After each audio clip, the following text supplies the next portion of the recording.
Welcome to another edition of the Daily Deuce. I'm Gary Graves from just outside Louisville, Kentucky, where we're trying to dry out from a weekend full of rain. And in Maryland, where it's probably cold and probably drier than here, John Webster, how you doing, my man?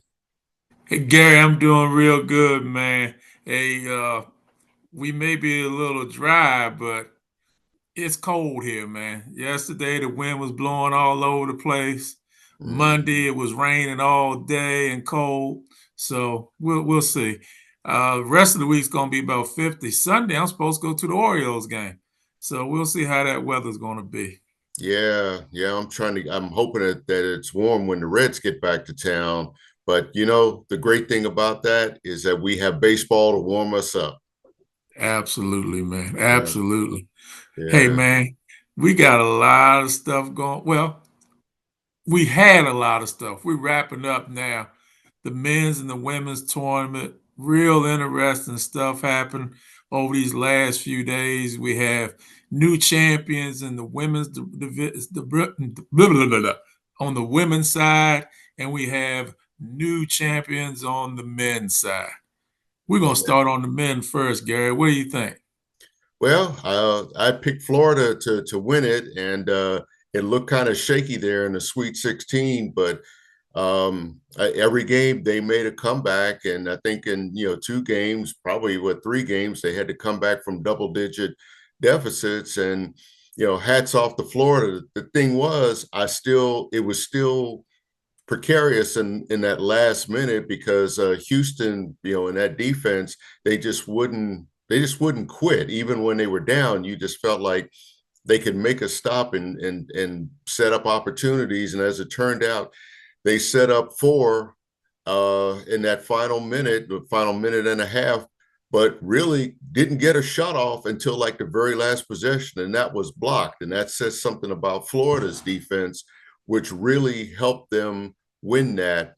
And props to Todd Golden for really getting it done in year three, in spite of some off court issues that were resolved, and in spite of NIL and the transfer portal, where he's had to basically kind of start over with a new roster, pretty much like anybody else in Division One, and really got it done. And it was really impressive the way that I'll say they took care of the number one seed Auburn again.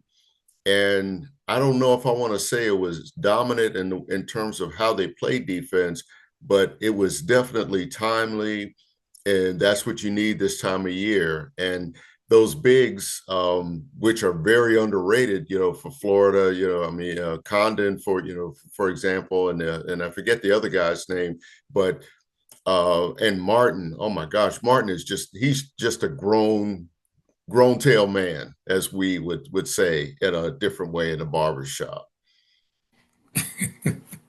Well, Houston is a very interesting team. Um, Came up short, but the way they play, even when you beat them, you have no choice but to play the way they play, which is Mm. a grinded out slobber knocker. Um, Yeah, that about Florida, sums it up. yeah, Florida, they hung in there and they beat them. The amazing thing was, as you said earlier, Houston's last four possessions were three turnovers and a no shot on their last four possessions, which is, that's rough. You know, the last shot by Sharp, you gotta give credit to Walter Clayton. He came at him, and it's easy to say Sharp should have ball faked. It's easy to say he should have let him fly by. Hmm. But when you in when you're in the middle of that, that's those are some things that can happen. And it looked like Houston was going for the win. They set up for a 3-point shot. There's some people who say, even their coach said they want them to go inside to tie it up. but Mhm. didn't work out like that. And you got to give credit to Florida because if they were supposed to go inside, Florida pretty much blew up that play from the beginning. They got nowhere near going inside that 3-point line. It Yeah, was pretty much all around that perimeter what they were trying to do. They couldn't get close to the basket, so yeah. If you notice, Florida. yeah, Go ahead. if you notice that really when Florida made that comeback from, I guess what was it about probably what 11, 12 point deficit, that the way that they sealed off the lane and the baseline, that they really limited their options, and that's how they started chipping away at it because that freshman guard that well, I don't think it was a freshman, but that point guard whenever he had the ball and he was kind of looking to either go inside or look for somebody inside, they effectively had cut off, what in the NBA would be like that magic circle, like right underneath the basket, and it limited their options. And yeah, they did make some 3 pointers to get that lead, and they made a 3 pointer, to tie and make it a close game. But in that last possession, you could see the tentativeness in Houston, I think, in terms of really trying to get down low, which left them for that shot. And, Walter Clayton, who ain't exactly the biggest guy on the floor, just comes up and makes a play. And he does that because they did such a good job around the arc and in limiting their options. And I'm talking about passing options. He really had nowhere to go but to shoot that shot. And I think it was just one of those things where he looked like, I guess if he had got the ball, it would have been a double dribble or something. It would have been a turnover no matter what. But when you have 4 empty possessions in the clutch, um, it doesn't look good for you. I think, like you said, 3 turnovers. And I was talking with a colleague yesterday about it, and we both recalled the same instance with Kentucky in 10 years ago when they faced Wisconsin in the Final Four.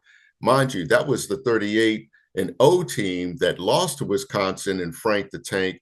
But the key sequence for them was they had 3 straight possessions and didn't even get off a shot. And when you put it in context even more, that lineup for Kentucky had Carl Anthony Towns, Trey Lyles, Dakari Johnson. They had 3 like 6'11" guys, and the Harrison twins in the game. They couldn't even get off a shot in that. And I said, oh my God, all that length, and they couldn't even get off a shot. And that's when I knew they probably were going to lose the game. When you get to, there's just a point where a team where they struggle to even, set up a play to create a clean look or run the play, a set play, it doesn't look good and it becomes a jailbreak at the end. And I think that's really what happened with Houston there. I mean, they had time, but they were just scrambling at that point, and Florida knew it, and Florida was just ready for it. Yeah, yeah. One of the things I also heard, Florida was down by 12, and some people have said Houston choked the lead away. And I don't, I choose not to say that because if you look at the pattern for Florida throughout this tournament, they've been down. They've Yeah. been losing in every game, and they've had to find a way to come back in every game. So I don't so much say Houston choked it away as much as Florida clawed back into the game and found a way to win. Yeah. And and it's the same kind of the same premise that you had Saturday night with Houston and Duke. Oh Hu- man. Hu- Yeah, talk about a Houston, comeback. Houston clawed their way back in. Well, there is a little bit difference because Yeah. uh, uh, well, hindsight's always 2020, and I guess in that Houston Duke game, the kid, I think his last name is James, 14. He was having some challenges trying to get the Yeah. ball inbounds. Yeah. I think I would have taken him off the inbounds play. I would have left him in the game. I'm not going to pull him out of the game, but I Yeah. would have taken him off the inbounds pass. Yeah. And then, see, this is where it's good to have an aircraft carrier that can pass. Let me tell you why, Gary. So you got the guy, I'm going to mess his name up again, Gary, so save me. Uh, uh, Maluke? Malawak. Malawak. Okay. Malawak, 7 feet tall, taller than any player that Houston has. I mean, wingspan that matches up, but he's still taller. You put him to pass the ball in, he can see over everything. And then Hmm. he can make some decisions.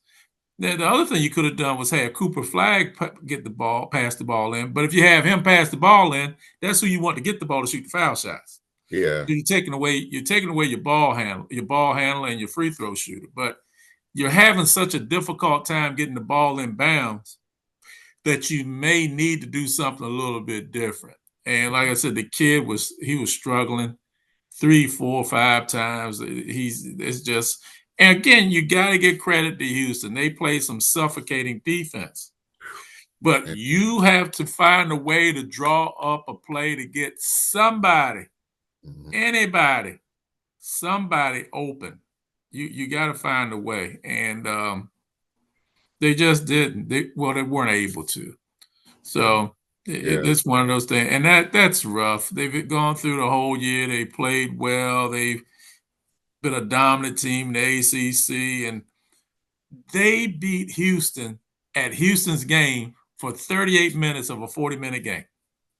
They Mhm. beat Houston at Houston's game, and it just those last 2 minutes, when Flag hit the shot in the corner for a three, that should have locked it down. Yeah. You hit the foul shots, that should have locked it down. But Houston never gave up. They kept coming, they kept coming, they kept coming, and they kept coming. And that's the same thing Florida did Monday night. They kept coming, they kept coming, they kept coming. They didn't stop. They just kept coming. And, you know, that was a game. I think both teams, one of them shot 37%, the other one shot 36%. When you play Houston, when you play a Calvin Sampson team, that is how it's going to be. Yeah. You're not going to get out on a break. I know, I know that Memphis and Penny Hardaway had to be clapping for joy and holding the door open for Houston when they went to the Big 12. I know they did, because they just they drove Memphis crazy. They drive everybody crazy because of the way they play. And and I'm not saying that like something's wrong with the way they play. They play a beautiful brand of basketball and a great brand of defense, suffocating defense that you're not going to get clean looks if you are not understanding positioning on rebounding, and a rebound is not a rebound until you put the ball in your hands and secure it, you're going to Hmm. struggle against Houston. Look at how Yeah. many second and third shots they had. They are just, what's the kid's name on that? The kid fouled out. What's his name? Tulliver, JoJo. Tugler. Tugler. Yeah, yeah. I mean, he's a beast on the boards. And Dewan Roberts, I mean, they're tough, man. LJ Cryer, you feel bad for him as well as the whole team. He got a championship at Baylor and wanted to try to do the same thing at Houston, and just didn't work out, man. But you got to go back to what we talked about before, Florida. You got that guy Clayton. Clayton was silent for 35 minutes. And then in the last five, he scored, what, 7 or 8 points? He hit a Yeah. couple threes, some It foul finished with shots. I think he finished with like 12, and he saved them for the right time. And you knew watching that game and watching his struggles, first half struggles, you knew that he was going to shake his way out of it because Mhm. I mean, shooters like him, even if it's one shot, you're happy for that first shot, and usually others fall in line. I mean, what's that term? It's not cyclical, but streaky. And Mhm. one basket can lead to another basket. And remember, he hit consecutive he hit consecutive and ones, which was Mhm. huge. Not only did he make it, go to the basket, he got and ones, and that's what got him in the game. And I'm not really surprised by comeback because there was plenty of time for them to do it. When they got to double digits, you thought, well, Houston's one of those teams that could put, that could put their foot on the gas and pull away, especially the way that they were playing in a way that they were, knocking down the occasional 3-pointer as well. But once Clayton made that first, I think he was able to exhale and play his game. One other thing I need to point out, and this might be controversial, foul shooting. I think there were only 4 fouls or 4 foul shots in the first half. And in the second half, Florida shot 17 of 21 from the line. And I think, Houston was maybe something like, 10 of 21. That was a big difference as well. But I think when they called those 3 fouls in 9 seconds on Houston, that it kind of took them out of their defensive identity, and they were playing tentative. They were, they were playing not to foul out guys, which of course, when you got a couple of guys and with 3 fouls and you didn't want to didn't want to lose them. I think Tugler eventually fouled out of that game, Yep. but I think it really altered how Houston wanted to play its defense, particularly inside. And yeah, they played well enough in spite of it to keep it close. But I think when they were trying to stop the comeback, that they just kind of let Florida do its thing and not risk eliminating a guy early. And that was huge. I'm not saying anything about the officiating per se, but you just notice the really the big disparity between one half, where I think it was like only 4 fouls called total. And I don't think Florida even took a foul shot in the first half. And then they hit 17 of 21 in the second half.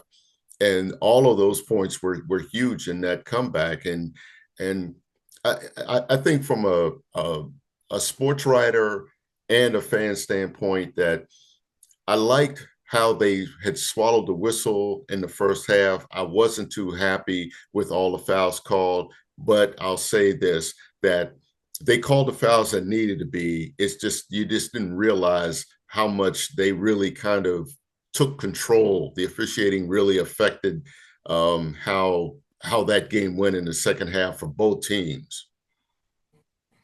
Well, you bring up some very good points. It's always interesting to look at how games are called from one half to the other. But now let's slide our way on to that women's side. I like that And segue. That was very deft. thank you, Mr. Graves. And we have a new champion, the Yukon Huskies, who beat the South Carolina Gamecocks again, second time this season. In big league. Um, um, I guess, I'll let you go ahead and talk about it. It's what I'll just say this to get the conversation started. There are teams in any sport that you are not going to match up well with, and they are going to be a nightmare to play. I take nothing away from UConn. UConn absolutely positively beat South Carolina in every way possible. Twice. Twice. And I just think it's not a good matchup for South Carolina. It just is not a good matchup. So you take it Yeah. from there. Yeah. Well, John, you basically summed it up. The matchup for them, the struggle for South Carolina really was inside because they didn't have that aircraft carrier like they did last year with Camila Cardoso. That was key. I think what was it? What's her name? Chloe Kitts. Mhm. Yeah, that she's. I mean, obviously she's effective, but she's not the same presence like Camila Cardoso. But really the presence was established by UConn, and I'll say, really, my summation for the Huskies is that this is the team that we always wanted to see with Paige Beckers completely healthy Mm-hmm. because I mean she was a force and she did everything that she had been waiting 3 years to do and had been limited, by injury, sometimes by matchups. Like I mean, I feel like last year was kind of one of those things where they didn't match up well with South Carolina, but this year they had the complete package. With Az Fudd as a complementary player. And there was another. Well, they had four scorers, Mm-hmm. and that was something that South Carolina didn't have. And Malaysia for Wiley, we've talked about her play during the season, and it's like when she's good, she's very good, but when she's Mm-hmm. off, she really struggles. And that inconsistent play, I think, really, and when it was bad, it was really bad in terms of just how disjointed South Carolina was in terms of trying to execute offensively. But to give complete credit to UConn for how they really just took it to them in two matchups, one on South Carolina's Mm-hmm. home floor, and then for a championship. That says a whole lot about the job that Gino has done with this team. And you know, while they are quote unquote a new champion, as you said, that they are a new old champion or an old new champion, depending on how you want to look at it. But he really did a wonderful job in creating a complete package on both ends where they got the baskets they needed. Always seemed to get the baskets that they needed and wanted, for that matter. And on defense, they just really effectively snuffed out South Carolina. And I'm not. I heard somebody say that they were kind of toying with them. I would disagree, because when you can turn a 6 point lead into a 12 point lead into an 18 point lead, and then keep it over 20 for pretty much the second half, that's not toying with them. That is like keeping your foot on the gas and making sure that they get smaller in their rearview mirror. I mean, they just ran away from South Carolina and established themselves as not just as champions, but really what I feel like was the best team in the field, best team overall in the field. No offense to UCLA, and I think UCLA was my initial pick because of how well they beat USC. We can talk about a whole lot of what might have been, if Juju Watkins was healthy, but again, I still think we got the matchup that really summed up college basketball.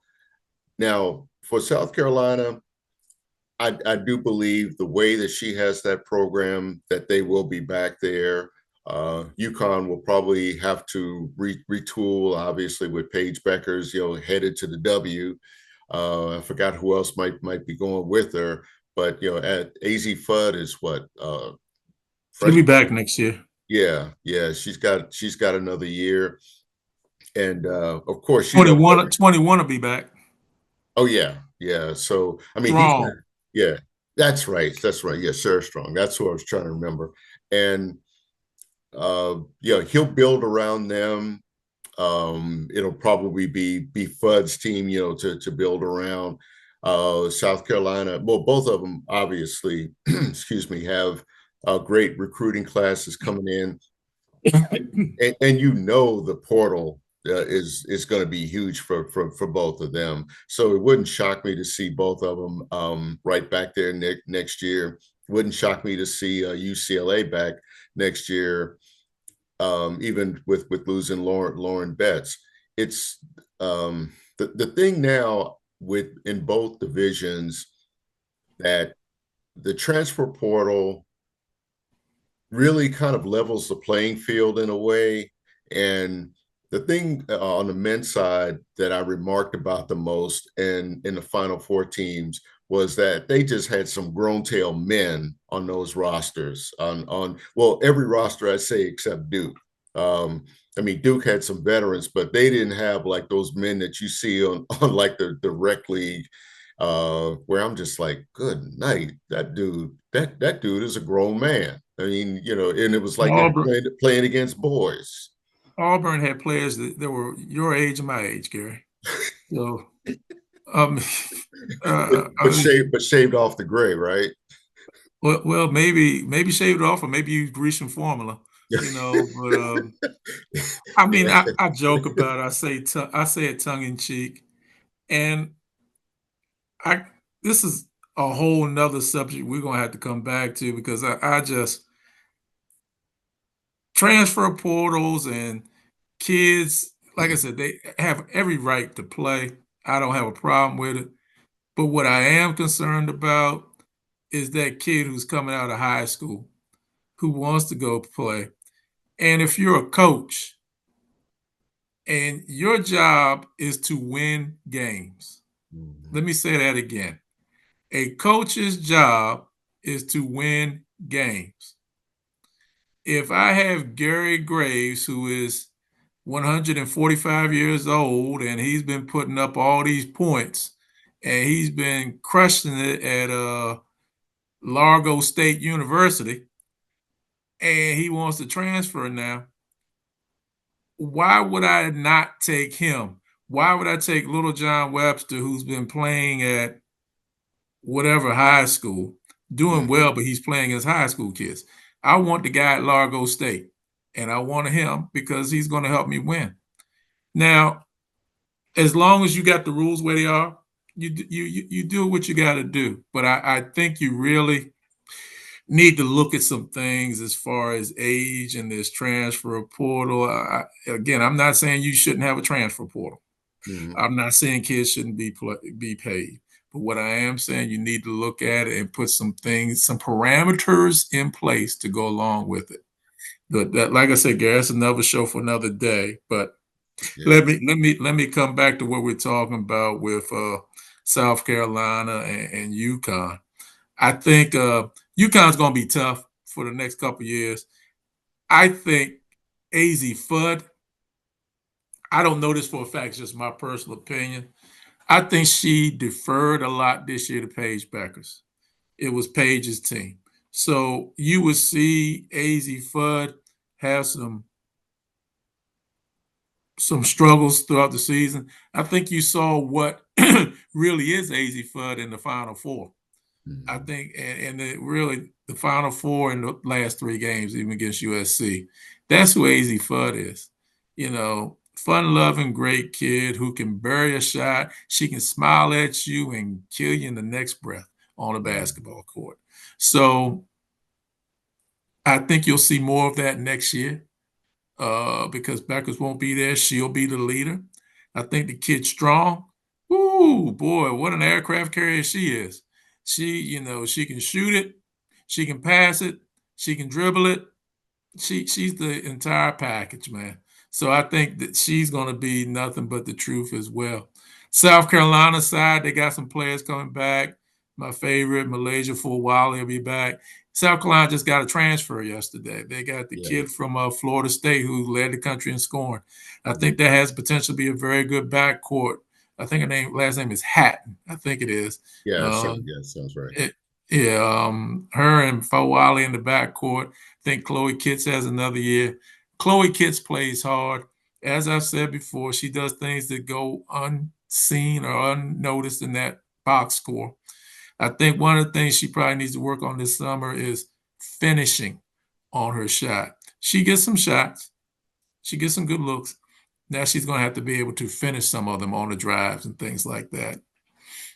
Yeah. I think the other kid, Edwards, she came off the bench this year. I think she's going to be even more of a force next season.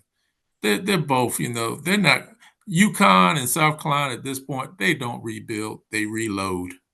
You Mhm. mentioned UCLA. Um, Somebody asked me, was I surprised at how UConn beat UCLA? My answer is no, No. because Ooh. That, I, I, that was impressive. I mean, yeah, yeah. I mean, you talk about dismantling a team. Whew. Yeah. And the reason I'm not surprised by it, UCLA is a good team, good, well coached, but UCLA, in my opinion, is a robotic team. What do I mean by that? You got that kid who goes to school, they get a degree in business management, and they know the book, chapter one, chapter two, chapter three, chapter four, chapter five. No, by heart.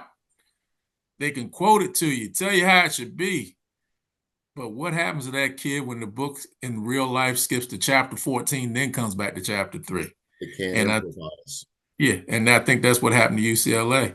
They know the book, they know what to do, but that was not a game of chapter one, two, and three. That was chapter 27, then it was 13, and then it was 75.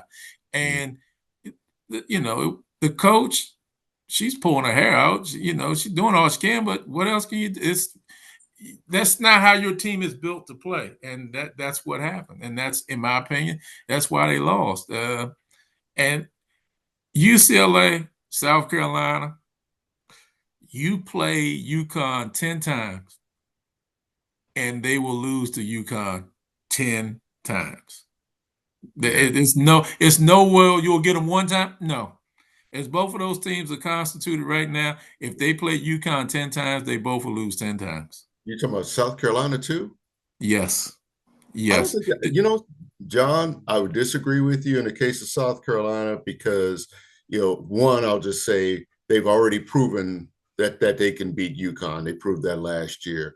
And I think the way that both of those But I'm teams. talking about the team as it is Oh, now. you're talking about this year's team. Okay. Yeah. No, Yeah, they can I would beat agree with them that. with the right but with the personnel you have right now. Yeah, yeah, I would agree. And the word I'm gonna take one of your words, discombobulate. That's what UConn did to both of those teams. They discombobulated them, and that they looked really lost out there. I didn't see too. I saw the second half of the UCLA game. At least I'll say I watched some minutes of it to know that UConn just had that look. That's all I kept thinking about. Teams like Duke and Houston, that I thought that they had that look. And but UConn in particular, because UCLA is a straight line team. Like you said about following the book or whatever, I think they like to play in a play a very straight line Mm-hmm. thing where they do one, two, and three in order on every possession. Mm-hmm. And UConn is one of those teams that basically, they can be squiggly lines, they can be zigzag, they just do whatever. I mean, it's like, I mean, they're a team that you can see where Gino has drawn up plays for them to execute, get the ball in the right hands, or draw up a play that allows somebody else to get free and get the ball and create their own shot. That was really the beauty of this team. As critical as I've been of Gino on some things, I've never questioned his acumen as a coach. I mean, obviously, 12 national championships speak for themselves, but with him, um, I think his ability to mine something out of everybody on that roster and give them a role.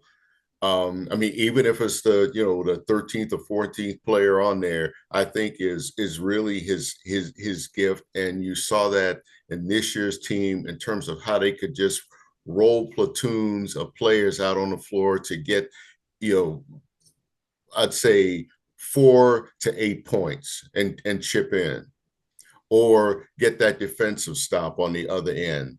They just had a very, very complete roster.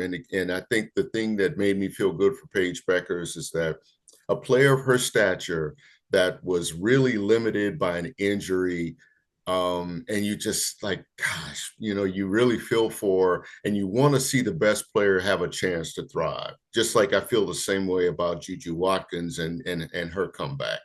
That it was just good to see her and her team really thrive with her at the controls and enjoy how UConn really just discombobulated everybody they played this year, with a couple of exceptions.